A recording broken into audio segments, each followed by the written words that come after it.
Welcome to the Beau Show. In the continuation of my conversation with political strategist Roger Stone, I asked him about how federal agencies have been weaponized for political purposes, what he thinks of future presidential contenders, as well as what his future may look like. Enjoy part 2 of my candid conversation with Roger Stone. Well, let's talk about how the FBI has been weaponized. You mentioned Merrick Garland. They did it with Russia collusion. They did it with intimidating parents. They did it with you, and now they're doing it with President Trump. It seems awfully politicized in one direction. There's no question. Let's remember the backdrop of all of this. Hunter Biden's laptop, which is real, which is not Russian disinformation, is a cornucopia of evidence of massive crimes. Paul Manafort lobbied for Ukraine without registering to lobby, and he was sent to prison for that. Hunter Biden lobbied for China, Russia, and Ukraine. No prosecution of him. Hillary Clinton destroyed 33,000 emails, used bleach to destroy a hard drive, destroyed her cell phones. They were all under subpoena at the time that she destroyed them. No prosecution of her. Clearly, we have a two-tiered justice system in which Joe Biden can take kickbacks, which he very clearly did, and no action is taken. What bothers me is when Kevin McCarthy says, if I become Speaker, I don't intend to impeach Joe Biden. There's more evidence justifying impeachment against Biden than there ever was against Donald Trump. So the FBI has been weaponized. You see this again and again in the Whitmer case in Michigan, where fortunately a judge saw through the whole thing, but they basically set these guys up to entrap them into trying to have some ham-handed effort to kidnap the governor. Then there's the FBI involvement on January 6th. Why won't the deputy director answer a simple question posed by a member of Congress? How many agents were in the crowd that day? Simple question. Why would you evade that question? I can't say is not a good answer. So the FBI has clearly become Joe Biden's personal Gestapo. You said in our previous interview months ago that the Obama-Biden administration used the full authority of U.S. agencies based on false information to spy on then-candidate Trump, which is worse than Watergate. So are Obama and now Biden the biggest presidential political Don Corleones in history? This is a new chapter in what I heretofore thought was the greatest political scandal in American history.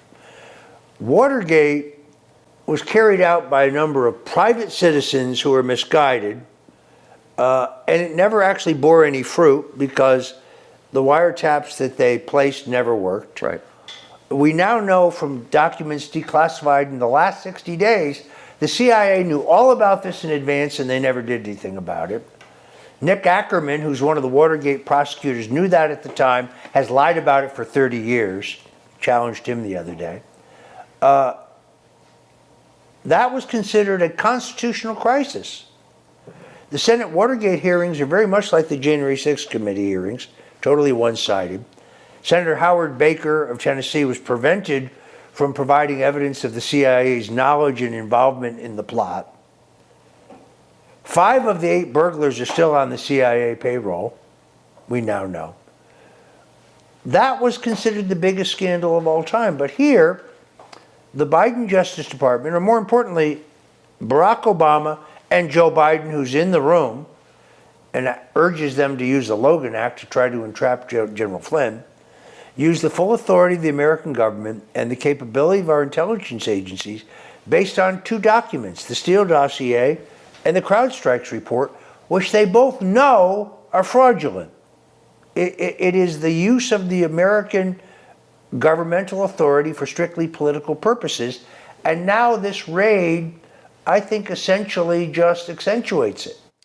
My colleague Joshua Phillip released a documentary recently about the untold story of January 6th, and it made the Capitol Police look deliberately thin yet excessive in force. We are still seeing indefinite detention of citizens. Is that just another political weaponization of federal bureaucracy? In this particular case, first of all, I pray for a number of those because I've talked to wives and girlfriends and mothers and fathers of people who are incarcerated. 582 days in incarceration without a bond hearing? That's unconstitutional. So the purpose of the January 6th, the post-January 6th activities of the government are to intimidate. In other words, if you raise a hand against the government because you think your rights are being violated, we will incarcerate you without trial forever. I think it is meant to have a chilling effect on many patriots, and it has. So there are people who are outraged about what happened at Mar-a-Lago, but they also don't want to spend the rest of their life in some government gulag without due process and without a trial. This is going to end up on Merrick Garland's record. He's going to have to, when he goes before St. Peter, he's going to have to explain this. It is really disgraceful. People who broke the law should be prosecuted. The incarceration for simple trespassing is not nearly as long as the time some of these people have already spent in solitary. That makes no sense.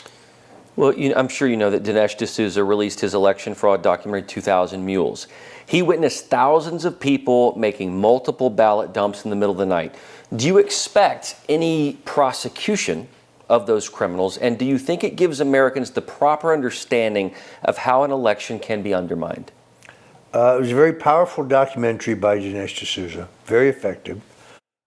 I have no hopes whatsoever that any of those people will be held responsible. In some case, one or two perhaps, but overall not. I know this upsets a lot of Trump supporters, but the 2020 election is not going to be rewound. It's not going to be addressed. People who have power never relinquish power. I would be more concerned with the integrity of the next election. The Democrats realize that if they lose the House, Hunter Biden will be investigated, the raid in Mar-a-Lago will be investigated, Russia collusion can be revisited, Eric Schwab will be stripped of all of his committees. I would argue that he should be expelled from the House for consorting with a Russian agent, with a Chinese agent. The shoe will be on the other foot. Whether the Republicans have the ability to be as tough and as aggressive as the Democrats have been with power remains to be seen. There needs to be a motion to censure Adam Schiff for his many lies, and he needs to be censured.